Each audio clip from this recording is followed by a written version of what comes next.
Hi, folks. Eric from Hit Subscribe here, and I am doing another installment of turning client questions that we get into a library of answers to provide as it pertains to SEO and digital marketing. The question today is one that's come up with clients from time to time, and basically it is should you increment the date on content that you're updating, err on the side of doing that a lot? And to explain what I'm talking about here in a little bit more concrete terms, I don't think so. This is a site that we own, Make Me a Programmer. It's a community site and also kind of a content lab that we have. And it's not actually showing the date on the front page, but if you look at this, you can see the modified time on it. So here you have a date of February 20th, 2025. In some cases, if we were to go back into this search, I imagine you would see some here. You would actually have the date on the site. The theme of makemeaprogrammer.com is not showing that, but nevertheless, you can see dates appearing in the search results page. And this is going to be the date in the CMS that you're publishing. The date will often appear in the article right under the byline or whatever the theme puts it.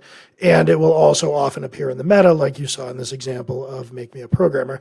That's your CMS and theme determining where the date actually goes. And so the question is whether it's in the meta, the page source and or the byline, should you be updating that if you're going in and doing something minor like adding a backlink or fixing a spelling mistake or something like that? That is the question that comes up with clients a lot. And I will give a pretty decisive answer. I won't put on my consultant hat and say that it depends. No, don't do that. I would not recommend doing that. I have seen it adversely impact websites. And I'll get into a little bit about why that is. So what I've got over here is the handy dandy Google Publisher Center guidelines. And it says, in terms of guidelines, you should provide a publication date. So if you're producing content at a URL, especially if you have SEO in mind, you are recommended to provide a publication date so that the reader and the search engine understand when the content was created. Now, the one that we're interested here under the sub guidelines, if you will, is do not artificially freshen stories. If an article has been substantially changed, it can make sense to give it a fresh date and time. I'll get to that here in a little bit. However, it's against our guidelines to artificially freshen a story when the publisher didn't add significant information or demonstrated a compelling reason.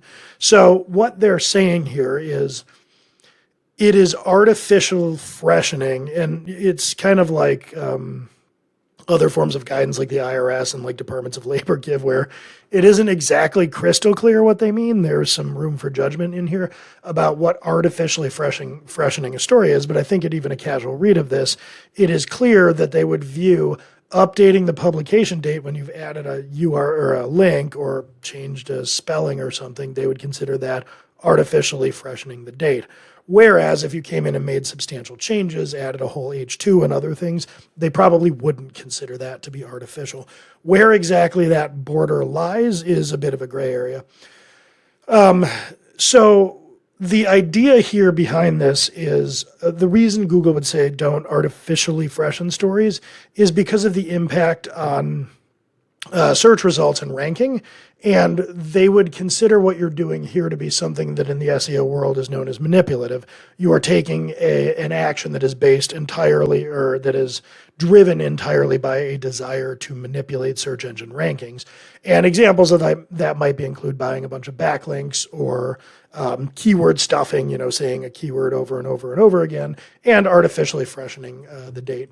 And the reason is if you look into search results, and imagine this just weren't a site search for Make Me a Programmer, but you were searching, for instance, blockchain basics, when you do a search like that as a searcher and you're seeing dates, you're going to have somewhat of a bias towards freshness. If you search blockchain basics and you see 4 articles and 3 of them are from 5 years ago or something, and 1 is from 2025, it's going to influence your decision to click on the one from 2025, or the date freshness, I should say, will influence your decision, and you will probably have a bias towards the freshness. So going in and just taking an article that you wrote in 2020 and then claiming it was published in 2025, this is not adding any kind of value to the reader or searcher. It's actually misinformation. And the only reason you would possibly do that is to trick them into thinking the content is fresher than it is. So that falls under the idea of manipulative tactics and artificial freshness. Now, again, there is a gray area here, and it is entirely possible that somebody out here watching this or what have you will say, I've done this before and it worked. It might. I would be careful with it for a variety of reasons, not the least of which is it's pretty easy for the search engine crawling your site to know whether the content has changed very much or not. That is not hard. You're not going to fool them. If you only do this every now and then, you probably won't be meaningfully categorized as manipulative or anything like that. I mean, something like that might happen. It might be an accident. So I believe, based on, to some extent, also past experience with this, what they're really looking for is a pattern of manipulation, not just the one-off where you change a date. What I have seen in the past, there was a website that I had observed and had Google Search Console access. The website installed a plugin where anytime anybody did anything in the CMS, the plugin actually automatically revised the publication date.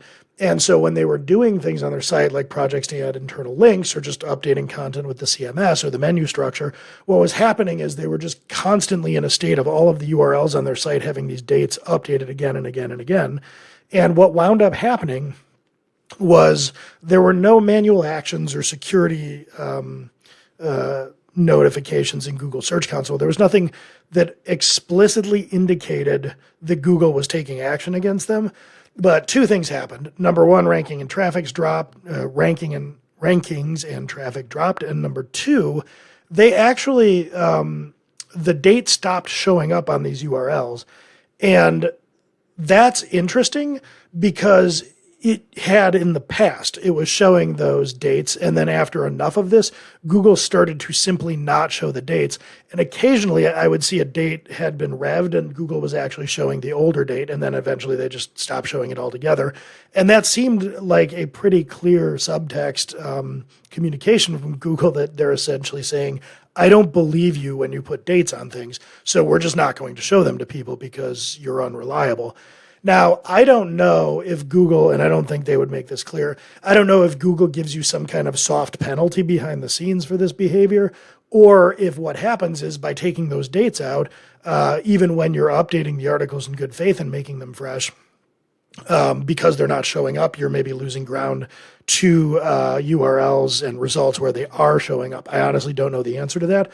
But I do know that I have observed this have a negative effect on a site in terms of ranking, in terms of traffic, and in terms of subsequent algorithm updates. So all of this is to say, I would be very careful with this activity, and frankly, I wouldn't do it. I would not artificially, or just as a matter of course, update the publication dates. Now, you might be wondering, and the thing that I'll close here with is, when should you update those dates? The guidance they give in here is, if the article has been substantially changed, it can make sense to give it a fresh date and time. What we do at Hit Subscribe is we have a variety of offerings. There is a touch-up refresh and a comprehensive refresh, and you can even do a rewrite or a consolidation. Any of those would be material enough changes that we will, as a matter of course, rev the date. But if you want to understand what a touch-up refresh is in scope, we're going through that article. We are making a bunch of formatting changes potentially. We're updating any old information to be newer, removing any outdated links, updating links. Sometimes we're adding an entire H2 or H3, things of that nature. So there is a fairly substantial change to the content that's typically happening in those refreshes. And then the higher tier offering, the comprehensive refresh, is even more. You're going to add multiple H2s typically, or you're going to significantly revise or change some of the ones that exist. So with those offerings, we will update the date. If we're doing other things, one of which might be an SEO hygiene pass. So updating internal links, removing broken links, maybe changing the meta and title in the header. Things like that, we will not touch the dates. It's just not enough change for it to be worth doing that and taking the risk. And when I talk about risk here, it's also worth bearing in mind, I didn't mention this at the outset, but we are fairly risk averse in the way we do things with clients at Hit Subscribe. So if you think about SEO on a spectrum from white hat to black hat, or let's call it sort of blue chip versus high risk, high reward, we are in the blue chip camp. We don't do things that will cause clients to have heartburn or search event wipeouts or what have you. We steer clear. We kind of take a do no harm attitude towards things. So it is from that perspective that I'm talking about this. If you were to embrace a riskier, higher risk, higher reward type strategy, then maybe you would want to try this to get some short-term gains. I don't know that it would never work, but I would not do it given our outlook on risk on our clients' behalf. And I don't think I've seen this do anything particularly good, but I've definitely seen it do particularly bad. So I would steer clear of it.